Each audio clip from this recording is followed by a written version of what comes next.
I never thought garden gnomes would become the battleground for a neighborhood war, but here we are.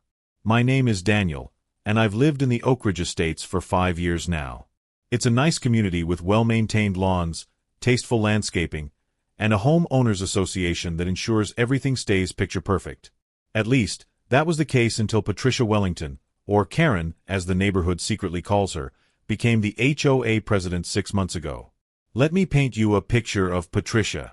She's in her mid-50s with an immaculate blonde bob that never moves, even in strong winds. She drives a white luxury SUV with a personalized license plate that reads PRFCT1, and she walks around the neighborhood with a clipboard, documenting violations with an almost religious fervor. I swear I follow all the rules, but somehow my mailbox was half an inch too tall last month and cost me a $50 fine.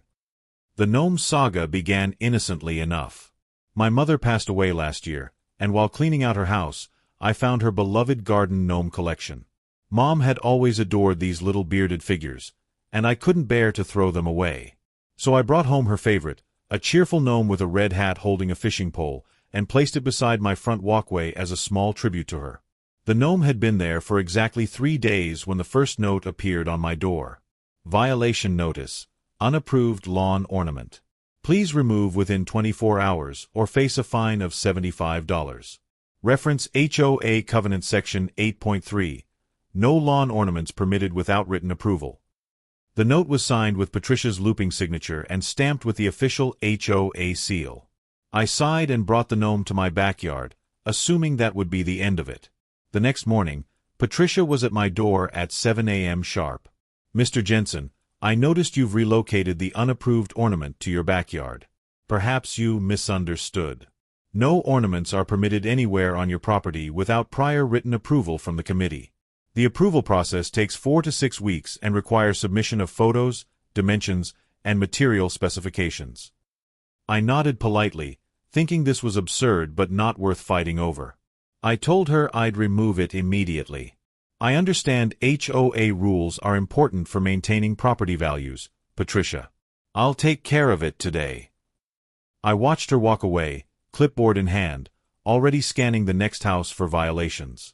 What I didn't tell her was that I had no intention of getting rid of my mother's gnome. Instead, I carefully placed it on my covered back porch, where it wasn't visible from any public area or neighboring property. 2 days later, I returned home from work to find Patricia in my backyard, smartphone in hand, taking pictures of my porch. I was stunned. "Excuse me, what are you doing on my property?" Patricia turned, not even slightly embarrassed at being caught trespassing. "Mr. Jensen, I received an anonymous tip that you were concealing violations. As HOA president, I have the right to investigate. This gnome must be removed immediately, or I'll be forced to escalate this to the full board." I felt my blood pressure rising but kept my tone even. "Actually, Patricia, the HOA bylaws specifically state that board members may only enter private property with 24 hours written notice, except in cases of emergency. Would you like me to cite the exact section?" Her eyes narrowed, and she left without another word, but not before snapping one more picture of the gnome.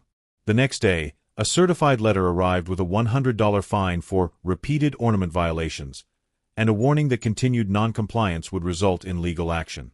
This was getting ridiculous. I carefully read through the entire HOA covenant that evening and discovered something interesting. There was indeed a restriction on lawn ornaments, but it defined them specifically as items placed on the lawn or visible from the street. Items on a covered porch were technically considered home decor, which fell under different, much less restrictive guidelines. Armed with this knowledge, I wrote a formal letter citing the relevant sections and requesting the fine be rescinded. I dropped it off in the HOA mailbox the next morning and went to work.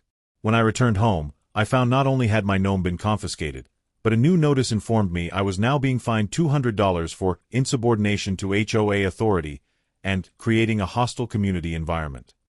That was the moment I decided Patricia needed to learn a lesson about power and its limits. I called my cousin Lisa, who happens to be a real estate attorney specializing in HOA disputes. After explaining the situation and sending her copies of all the notices and covenant documents, she laughed. "Dan, she's completely overstepped her authority. The insubordination fine isn't even in their power to levy, and entering your property without notice is trespassing, plain and simple. Want me to send her a letter? I considered it for a moment, then had a better idea. Not yet. I think I need to try something else first. My plan would require some help, so I called a few friends who owed me favors. By the end of the weekend, I had everything I needed. Monday evening, I stayed late at work. Around 10 p.m., when most of the neighborhood was asleep, my friends arrived with their cars parked a block away. In the darkness, we quietly set up my surprise for Patricia. By 11:30, the mission was complete, and my friends departed. I went to bed with a mixture of anxiety and anticipation, setting my alarm early so I wouldn't miss Patricia's reaction. At 6 a.m., I was up, brewing coffee and casually positioning myself near my front window. Patricia's morning inspection route was as predictable as the sunrise. She started at the community entrance and worked her way clockwise around the neighborhood, reaching my street around 6:30. I sipped my coffee and waited.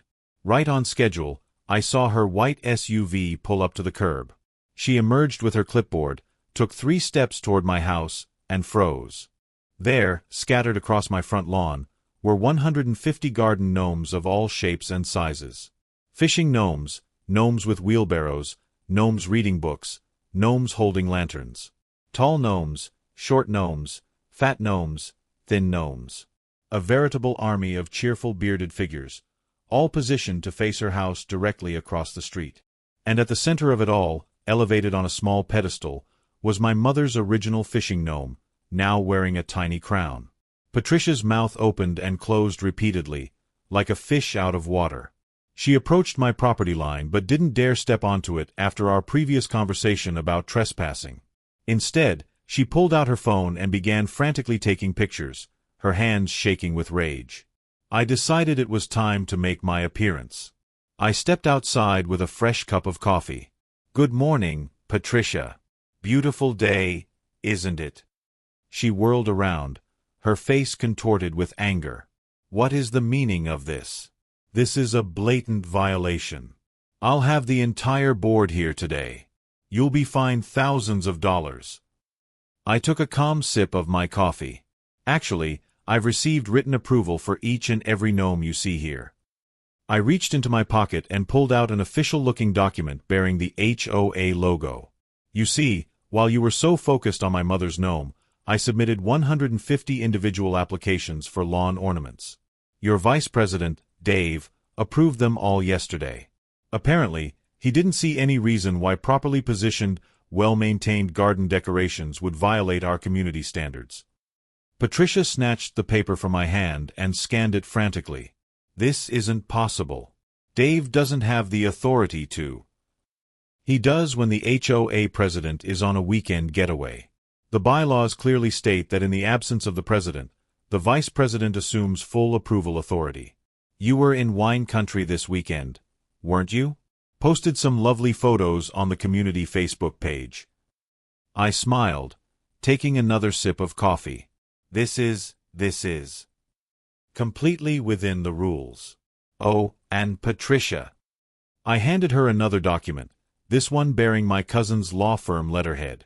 "This is a formal complaint regarding your trespassing on my property and the theft of my personal property.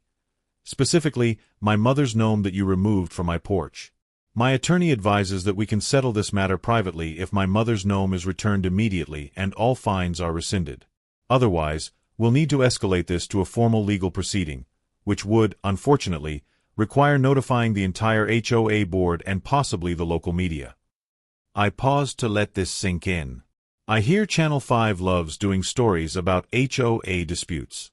Imagine the headline, "HOA President Steals Deceased Mother's Keepsake from Grieving Son." The color drained from Patricia's face as she clutched her clipboard to her chest. Her carefully constructed facade of authority crumbled before my eyes. "You wouldn't dare." I shrugged.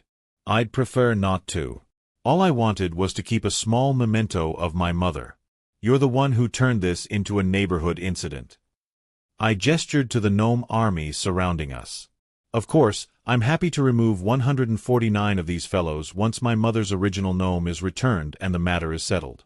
The approval forms do give me the option to voluntarily remove them, after all." That afternoon, I received an email from the HOA board.